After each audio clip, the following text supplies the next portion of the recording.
ఏ దేశంలోనైతే ఆడపడుచుల తాలూకా బొట్టు తుడిపేయాలని చూశారో ఆ బొట్టుకి న్యాయం చేయాలన్న మాటతో ఆపరేషన్ సింధూర్ అని చెప్పి 20 నిమిషాల్లో మన రక్షణ దళాలని పాకిస్తాన్ లోపలికే పంపించి అక్కడ దాక్కుంటున్నటువంటి ఉగ్రవాద స్థావరాలు ఏవైతే ఉన్నాయో 9 ఎంచి స్థావరాల్ని భూస్థాపితం చేసి 81 మంది ఉగ్రవాదుల్ని హతమార్చినటువంటి ఘనత మన భారతదేశం, మన సైనిక దళాలు, రక్షణ దళాలు, వాటిని నడిపించినటువంటి మన ప్రధానమంత్రి నరేంద్ర మోదీ గారు అనేది కూడా తెలియజేసుకుంటున్నాను.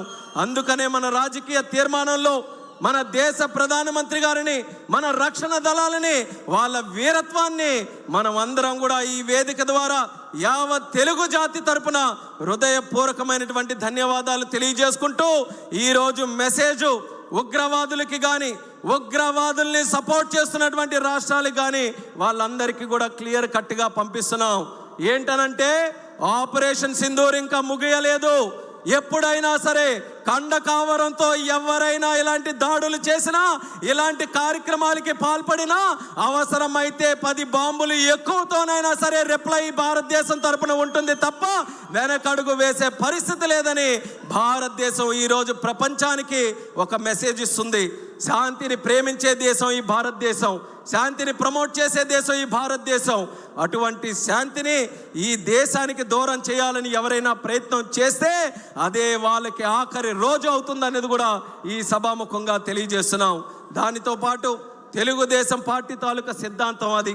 తెలుగుదేశం పార్టీ పుట్టినప్పటి నుంచి ఆవిర్భావం ఒక ప్రాంతీయ పార్టీగా అయినా సరే భావం మాత్రం జాతీయం. దేశభక్తితో ఎప్పుడు కూడా పనిచేశాం. రాష్ట్ర ప్రయోజనాల కోసం ఎప్పుడైనా చేసినా దాంట్లో దేశభక్తిని ఎప్పుడైనా చాటించుకొని దేశం కోసమే నిరంతరం కూడా మన కార్యక్రమాలు చేశాం. అటువంటిది కోఆపరేటివ్ ఫెడరలిజం, రాష్ట్రానికి దేశానికి ఉన్నటువంటి సత్సంబంధాలని తెలుగుదేశం పార్టీ ఎప్పుడు గౌరవిస్తూ ప్రమోట్ చేస్తూ ముందుకు నడిపించింది. అధికారంలో ఉన్న, ప్రతిపక్షంలో ఉన్న చరిత్ర తీసుకుంటే తెలుగుదేశం పార్టీ మొదలైన నుంచి స్వర్గీయ విశ్వవిఖ్యాత నట సార్వభౌముడు ఎన్టీ రామారావు గారి దగ్గర నుంచి ఎన్నో కూటములు దేశ స్థాయిలో మనం ఏర్పాటు చేశాం. కేవలం ఒకే ఒక్క ఆలోచన, సామాజిక న్యాయం మనం నిరూపించాలి, అలాగే ప్రజాస్వామ్య విలువలు మనం కాపాడాలి, దేశ సమగ్రతని అలాగే ప్రజల తాలూకా భవిష్యత్తుని మంచిగా మనం ముందుకు నడిపించాలని అనేక కూటములు, వాటితో పాటు ఎంతోమంది ప్రధానమంత్రుల్ని మన తెలుగుదేశం పార్టీ తరపున నిర్ణయించాం. అలాగే ఎంతోమంది రాష్ట్రపతుల్ని నిర్ణయించడానికి కీలకమైనటువంటి పాత్ర మన తెలుగుదేశం పార్టీ తరపున ఇచ్చేసాం.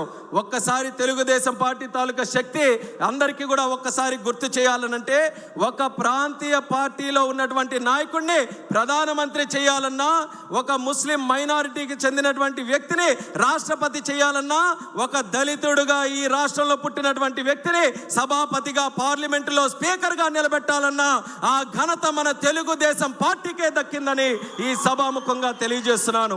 వాటితో పాటు ఈరోజు మనకున్నటువంటి పరిస్థితులు ఏదైతే 43 సంవత్సరాలుగా కేంద్రం రాష్ట్రం అనుసంధానంతో ముందుకు నడిపించాలని ఒక ఆలోచనతో, ఒక మంచి బ్రోత్కర ఆలోచనతో ముందుకు నడిచామో ఆ ఆలోచన మరింత బలోపేతం చేసుకున్నాం. తెలుగుదేశం, బీజేపీ, జనసేన కలిసికట్టుగా రాజకీయాలకు అతీతంగా అందరి తాలూకా ఆలోచన ఒక్కటే, రాష్ట్ర ప్రయోజనాలు, దేశ సమగ్రత, వీటన్నిటిని కూడా ఒకే ఒక్క వేదిక మీదకి తీసుకొని వస్తూ ఎక్కడ ఎటువంటి అపోహలకి కానీ, ఎటువంటి ఇబ్బందులకి కానీ, ఎక్కడ ఎటువంటి సమస్యలకి కానీ తోవలేకుండా ముగ్గురు త్రినాయకత్వంలో ఒక పక్కన చంద్రబాబు నాయుడు గారు, పవన్ కళ్యాణ్ గారు, అలాగే ప్రధానమంత్రి నరేంద్ర మోదీ గారు అందరూ కూడా కలిసికట్టుగా ఈరోజు రాష్ట్రంలో ఎన్డీఏ పాలన, కేంద్రంలో ఎన్డీఏ పాలన ఎక్కడ ఆటంకాలు లేకుండా ముందుకు కొనసాగిస్తున్నాం. గతంలో 5 సంవత్సరాలు మనం చూసుకుంటే ఎన్నో సమస్యలు, అసలు అసాధ్యమైనటువంటి సమస్యలు, కానీ ఈరోజు కేంద్రం తాలూకా సహకారంతో, ఎన్డీఏకు ఉన్నటువంటి ఆ యొక్క కోఆర్డినేషన్తో ఒక స్టీల్ ప్లాంట్ కావచ్చు, రైల్వే జోన్ కావచ్చు, పోలవరం ప్రాజెక్టు కావచ్చు, ఇలా ఏ కార్యక్రమాలు చూసుకున్న అమరావతి ప్రాజెక్టు కావచ్చు, అన్నిటినీ కూడా సంవత్సరంలోపే సాధ్యం చేసి చూపించామనంటే ఈ ఎన్డీఏ ప్రభుత్వం రాష్ట్రంలో, కేంద్రంలో ఎంత పటిష్టంగా పనిచేస్తుందో ఒక్కసారి ప్రతి ఒక్కరం కూడా గమనించాలి. తెలుగుదేశం పార్టీ తాలూకా చరిత్ర, తెలుగు వారి ఆత్మ గౌరవం కోసం పుట్టినటువంటి పార్టీ. పేదల కోసం, బడుగు బలహీన వర్గాల కోసం, కార్మిక కర్షకుల కోసం, మహిళల కోసం, అలాగే వెనుకబడిన వర్గాలు ఈ తెలుగు జాతి తాలూకు అభ్యున్నత కోసం తెలుగుదేశం పార్టీ కృషి చేసింది.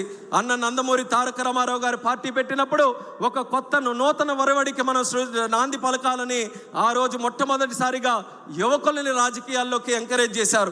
చదువుకున్న వ్యక్తులకి ఎంకరేజ్ చేశారు. పాజిటివ్ పాలిటిక్స్ ఎప్పుడు కూడా మనం చేయాలని ఆ రోజు నందమూరి తారక రామారావు గారు నాంది పలికి తెలుగుదేశం పార్టీకి కొన్ని మూల సిద్ధాంతాలతో ముందుకు నడిపించారు. ఈ రోజు వరకు మనం గర్వంగా చెప్పుకోవచ్చు, ఏ మూల సిద్ధాంతాలతోనైతే తెలుగుదేశం పార్టీ అనే మొక్క ఆ రోజు నందమూరి తారక రామారావు గారు నాటారో అదే మూల సిద్ధాంతాలని ఎక్కడా కూడా కాంప్రమైజ్ కాకుండా, రాజీ పడకుండా ఈ రోజు వరకు ఆ సిద్ధాంతాల మీదగే ముందుకు నడుస్తూ వెళ్తున్నాం. అలా